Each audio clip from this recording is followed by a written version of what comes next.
Nós vamos estar continuando este domingo, dando continuidade ao capítulo 30 do livro de Provérbios. Contamos aí com a participação dos irmãos para o estudo deste capítulo. Bom, dando sequência aqui, o versículo 20, ele nos fala assim: tal é o caminho da mulher adulta, come e limpa a boca, e diz, nada cometi de mal. Ou seja, aqui fala mais uma vez aquilo que a gente tem falado, né, desde o começo lá, que está falando a respeito da mulher adulta, aquela que não tem compromisso, aquela que muitas vezes tem destruído lares, né, aquela que, para ela, isso é normal, eu faço assim e vou continuando seguindo esse caminho, mas nós sabemos que nesse caminho ela não vai chegar ao céu. Nesse caminho ela vai viver distante de Deus. Grande ilusão, né? É uma grande ilusão. Isso aí não vai levar ela a nada, a nada. Bom, o 21 ele fala assim, sobre 3 coisas que estremecem a terra. Sim, sobre 4 não pode subsistir. Sobre o servo quando se torna rei, sobre o insensato, o quanto anda farto de pão, sobre a mulher desdenhada, quando se casa, e sobre a serva quando se torna herdeira da sua senhora. Aqui fala a respeito do servo, e aqui a palavra-chave desses versículos aqui é a palavra insensato. Que a gente já estudou o insensato, a gente sabe que o insensato, o princípio dele não é servir a Deus, é uma pessoa que vive distante de Deus. Então aqui faz essa comparação do servo. O servo, quando ele se torna rei, como será que ele vai agir ali naquele reinado dele? Ele nunca comeu mel, né? Pois é, ele nunca comeu mel, vai se lambuzar, né? Então o que vai acontecer aqui? Ele vai agir conforme as experiências dele. Como que foi a experiência dele? Ele foi maltratado, sofreu, era um serviçal, né? Toda essa situação. Então ele vai agir da forma que ele agiu.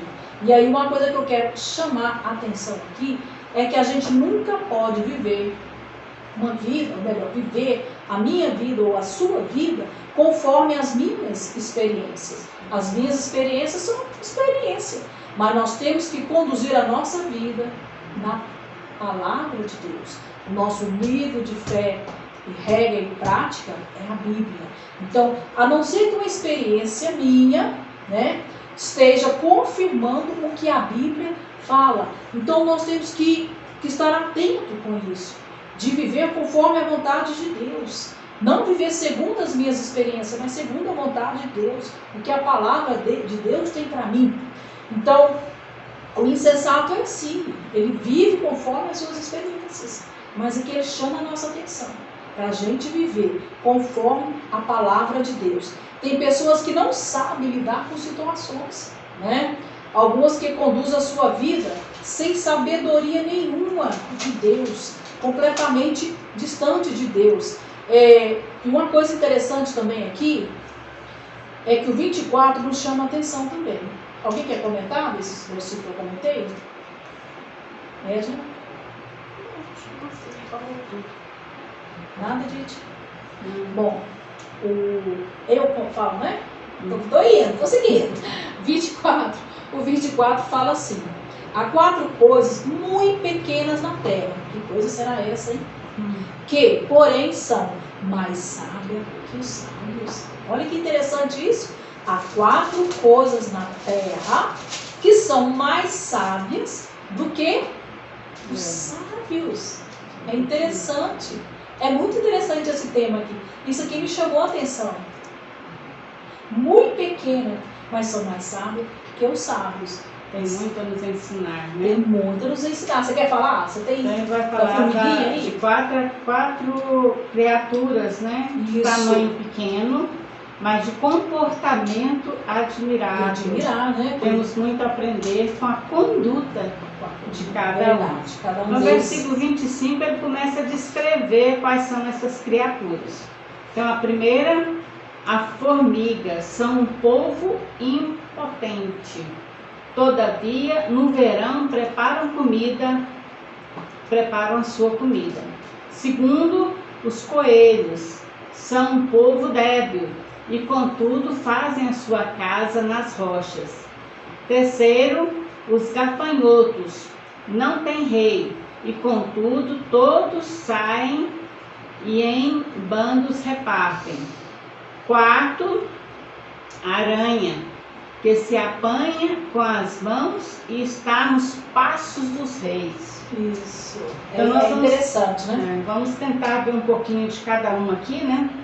E estudando isso aqui, irmãos, eu fiquei encantada realmente.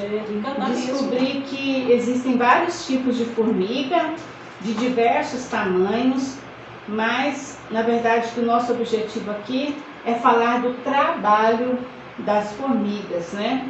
Elas estão sempre fazendo acontecer. Você não vê uma formiga parada.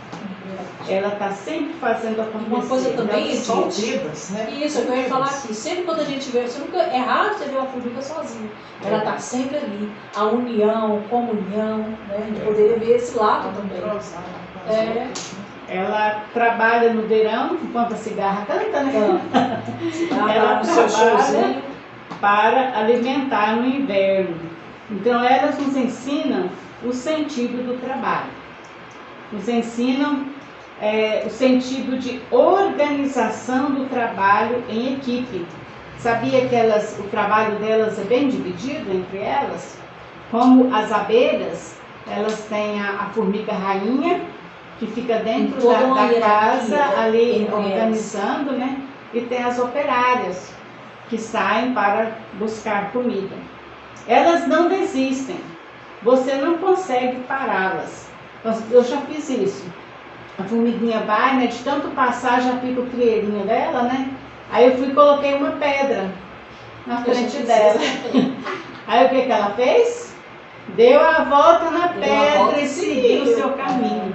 Então, muitos de nós, quando vem o primeiro obstáculo, a primeira pedrinha que aparece no nosso caminho, voltamos para trás. Não teve jeito de ir, não. Tinha uma pedra lá no caminho. Não vou dar conta, não tem como. Né?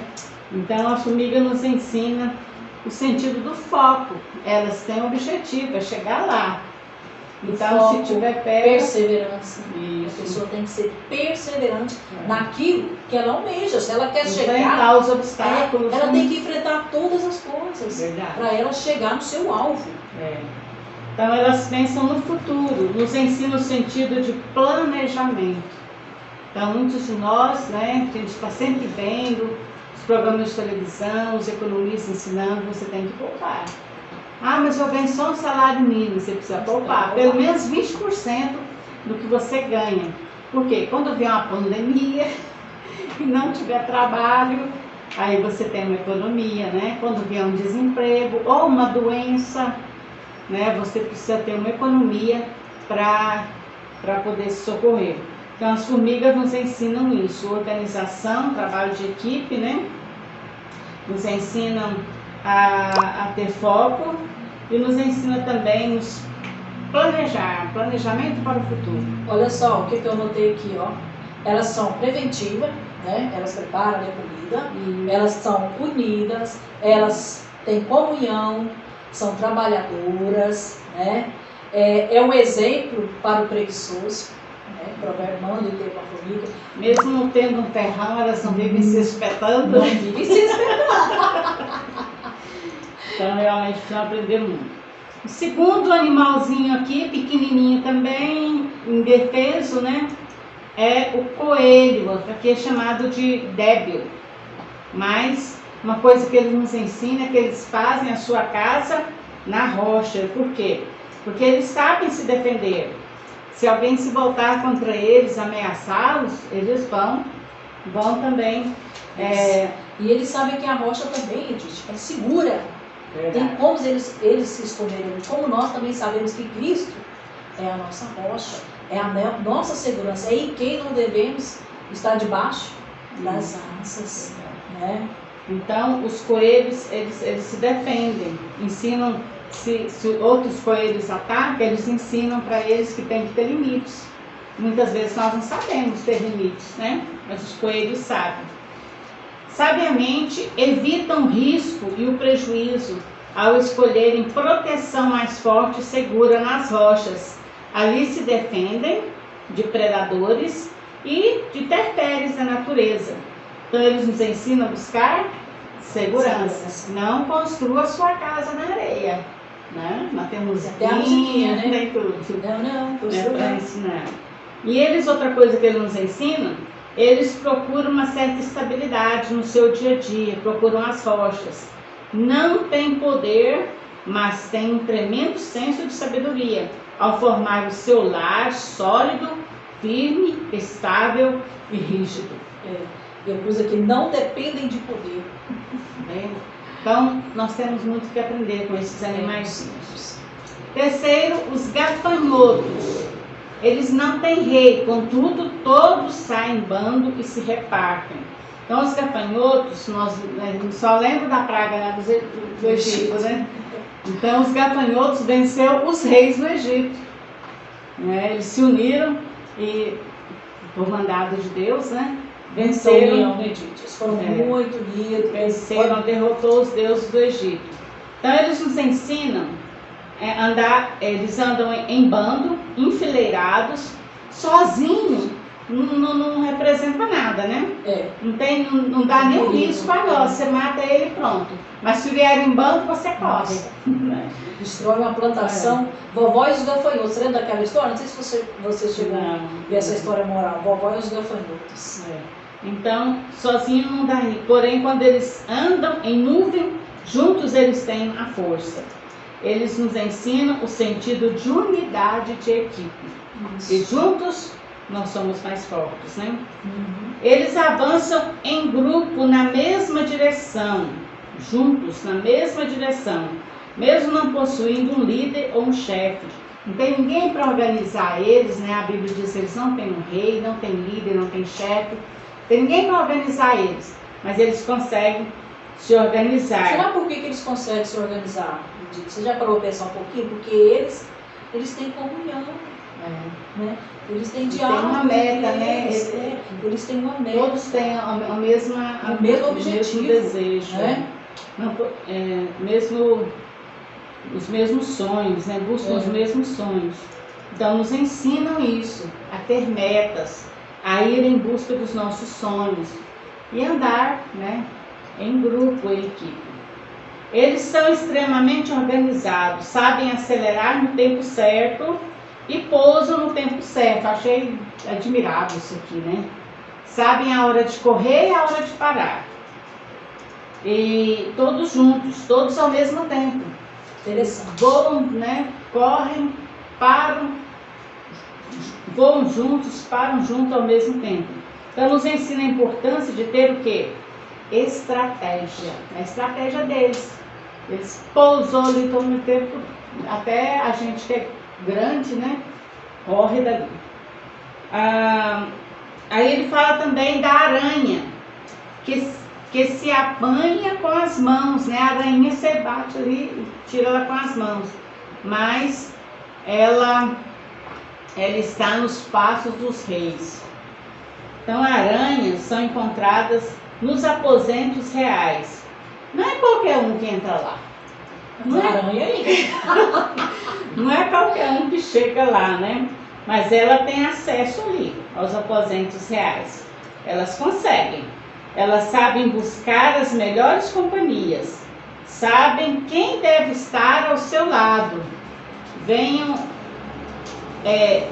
agregar, né, algum valor à sua vida. Ela sabe escolher o lugar onde elas estão. Você não vê a areia assim dando sopa, a aranha, né? Ela está sempre no lugar alto, está sempre no lugar escondido. Quando você vai com a vassoura, parece que ela entende. Então, elas sabem escolher as companhias, sabem qual é a companhia que vai trazer valor, né, à sua vida. Está no lugar certo, né, Titi? Uma coisa também, e nós? Será que nós temos... Muitas vezes não temos essa sabedoria, né? Será que temos tido sabedoria para andar com Jesus, viver com Jesus? Buscar estar perto do rei, né? Buscar estar perto do rei, que é Jesus. Então elas são espertas, elas não buscam qualquer casa, não é qualquer coisa que serve para elas, não. Elas certo do lugar bom. Elas nos ensinam a buscar as melhores companhias e elas têm equilíbrio. Interessante que elas têm equilíbrio, elas andam de cabeça para baixo e para cima, elas conseguem equilibrar, eu notei aqui, a dorsal facilmente se adaptam aos locais de posição. Qualquer tipo de superfície elas conseguem andar, né? Se adaptam a toda a realidade e nos ensinam o valor da versatilidade. É muito difícil isso, né? Nós acostumamos naquele ritmo, acostumamos com aquelas coisas, a andar por aqueles lugares. Muitas vezes nós não queremos mudar nem o banco da igreja que nós sentamos. Se a gente chega, aquele banco que eu gosto de sentar, está ocupado, a gente já fica assim, meio assim, né? Então, já é motivo para ficar um pouquinho chateada. As aranhas nos ensinam versatilidade, né? A ser razoável. Elas são ousadas, buscam sempre os melhores e mais altos lugares que garantam a sua segurança e o seu alimento. Não param, não se acomodam. Nós também devemos procurar o lugar mais alto no palácio do nosso rei e sermos ousados na nossa vida espiritual, nossa vida profissional e também na nossa vida pessoal. Elas também são extremamente resistentes, são capazes de sustentar 1000 vezes, isso aqui que eu estava querendo ver. Elas sustentam 1000 vezes o próprio peso, né? A sua aparência engana, né? Elas facilmente fazem proezas. Não desistem, seguem em frente, mesmo com as suas fraquezas, limitações, elas resistem e sobressaem. Nos ensinam a persistir, a resistir e constroem, né, a teia delas. É lindo, né? Num fiozinho só, que ela começa, só. Ela vai indo, né? Ela vai trabalhando.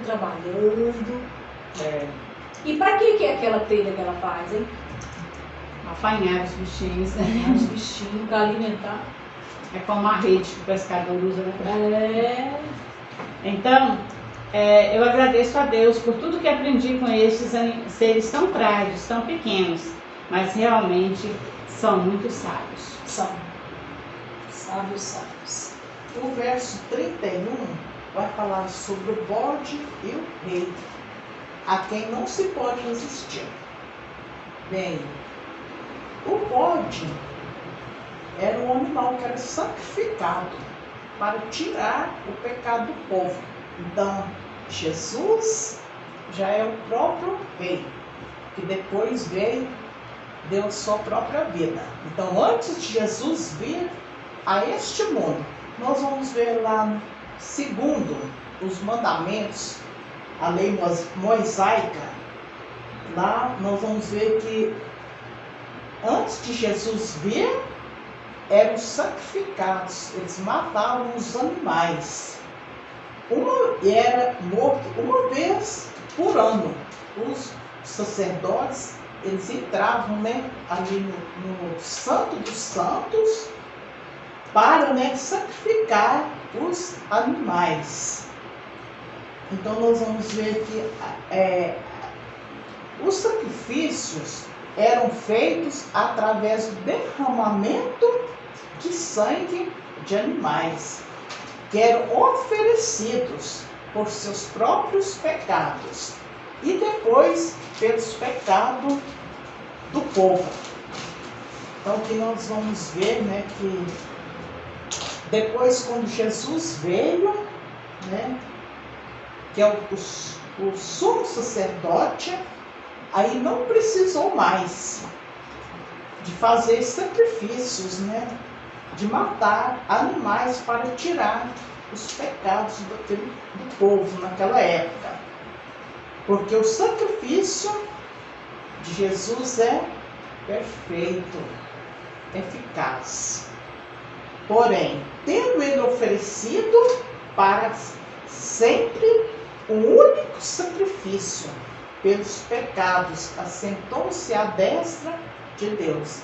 Então, quando Jesus veio, né, ele deu sua própria vida, morrendo por toda a humanidade. Ele morreu por todos, né? Então, o sacrifício dele já foi para sempre. Ele é o mediador da nova aliança. Portanto, se o sangue de bodes e de touros, aspergidos sobre os contaminados, os santificam, quanto mais o sangue de Cristo, que pelo Espírito Eterno a si mesmo se ofereceu, sem mácula, sem mancha, diante de Deus, e purificará a nossa consciência de obras mortas, para servirmos ao Deus vivo. Então, Jesus Cristo, ele é o Cordeiro de Deus, que tira o pecado do mundo. Ok, vamos lá para o 29? Vamos voltar um pouquinho aqui? Olha só, o 29 ele fala assim: há 3 que têm passos elegantes, sim, 4 que andam airosamente. O 30, o leão o mais forte entre os animais, que por ninguém torna atrás. O galo que anda ereto, e o bode é o rei, a quem não pode resistir. Bom, o que nós podemos entender disso aqui? Aqui está mais uma vez ele usando os animais, né? Essa linguagem usando os animais aqui. E o que eu vejo aqui? Eu não notei muita coisa não, mas aqui eu vejo aqui que ele quer mostrar pra gente com o leão, né? Com o leão, com o galo, com o bode, né? Ele quer mostrar pra gente o que? Segurança. O leão, ele é o quê?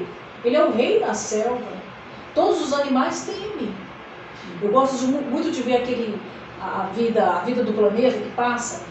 E lá mostra quando o animal, pelo menos sonha ou imagina que está vindo um leão, o que ele percebe, ele sai louco correndo. Todo mundo tem medo do leão, por quê?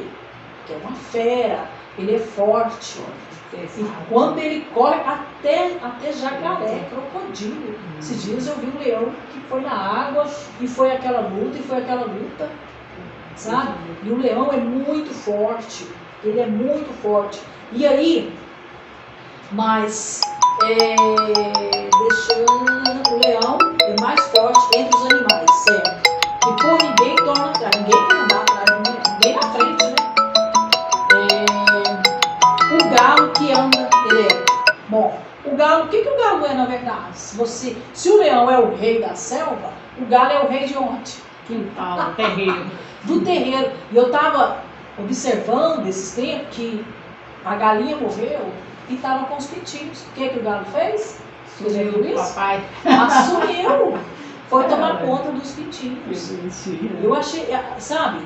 É interessante. Como se diz, ele põe tudo em ordem, ele está atento a tudo, né? Ele é valente. Ele é valente, ele protege ali as galinhas. Então ele está sempre atento, está sempre ali de forma elegante, andando, cuidando das coisas. Olha só, o bode, ele é o rei daquele espaço que ele tem ali.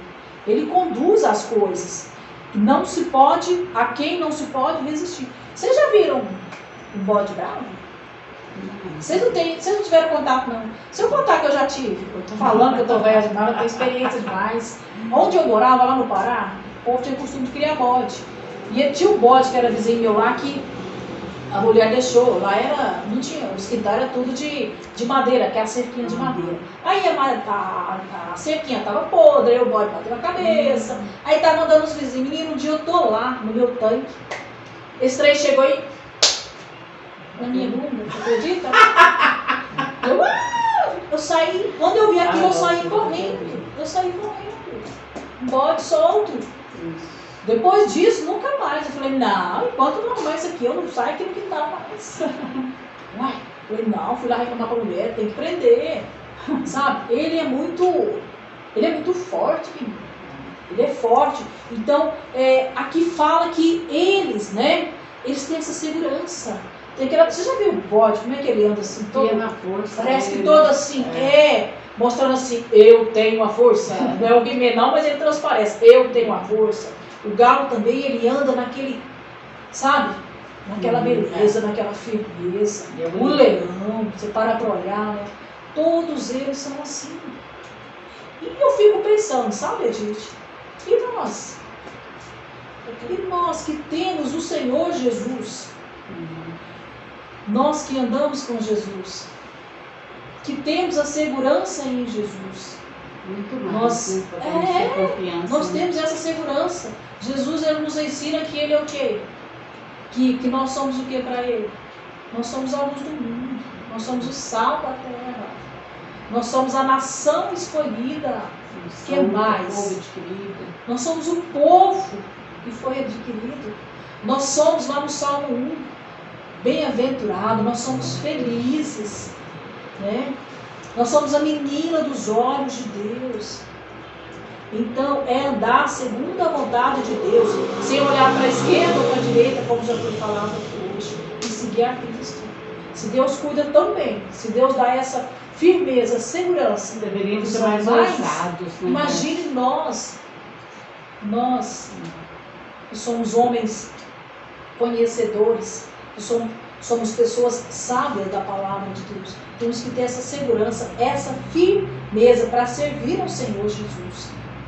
Versículos 32 e 33 diz assim: se procedestes loucamente, elevando-te, e se imaginaste o mal, põe a mão na tua boca. Vai grifar aí? Acho que eu vou ter que passar um lápis de cor. Porque o espremer do leite produz manteiga, o espremer do nariz produz sangue. Do mesmo jeito, o espremer da ira produz contenda. Então, os provérbios de Agur se encerram, né, com alertas contra a ostentação, a desordem, e a expressão põe a mão na tua boca significa para com isso, chega, né? A ideia de que se você estiver tramando alguma encrenca, para com isso antes que as coisas piorem. Põe a mão na tua boca. É melhor calar do que agir de maneira insensata, porque isso incita a violência e gera brigas. A cólera, a pedra tirada no ninho de vespas, é vento que se apaga a lâmpada da razão. É tão certo como bater o leite vai produzir a manteiga. Forçar o nariz, espremer o nariz, vai fazer sangrar. E forçar ou pressionar a ira produz contendas. Então são exemplos claros, né, que Agur deixa aqui para nós, são lições preciosas que podemos tirar deste capítulo. Agradecemos os irmãos por terem estado conosco neste tempo. Vamos